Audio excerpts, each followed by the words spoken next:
क्या ईद आ गई? कौन बनाएगा अपना दामाद उसको? मुझे बस अली की शादी करवानी और इसी ईद पर करवानी। ये ईद हमारा मजहबी त्योहार है, इसका शादी से क्या लेना देना है? जो बात मुमकिन ही नहीं है उस पर क्यों जोर दे रही हो तुम? ये औरतें जो समझ सकती हैं वो तुम नहीं समझ सकते। मेरी एक फ्रेंड है जो बिल्कुल वैसी है जैसी लड़की आपको अली के लिए चाहिए।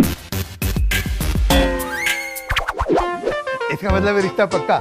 नहीं, हमने ऐसा तो नहीं कहा। तुम्हारी भांजी भी तो पटाखा है, उसे क्यों नहीं अपनी बहू बना लेती? मैं क्या आपको पानी की मखलूक लगती हूँ जो इस खुशकी के कछुए से शादी करूंगी? अगर इन दोनों की जरा भी बनती ना तो मैं खुद ही अपनी बेटी को। इन्हें अपनी अली के लिए बहू नहीं मिली तो ये इस दफा ईद ही नहीं मनाएंगी।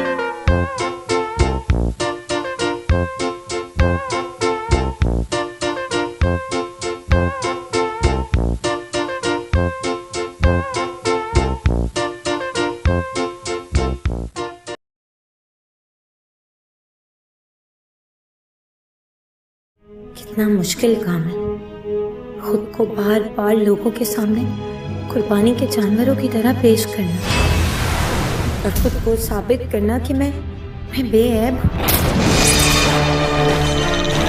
मुझे लगता है उस पर किसी आसिफ का साया हो गया है। अरे भाई ये आसेब वगैरह कुछ नहीं होता, ये दौरे पड़ना दरअसल एक दिमागी बीमारी है। ये बीमारी नहीं, आसेब है और इसका इलाज किसी डॉक्टर के पास नहीं, पीर साहब के पास है।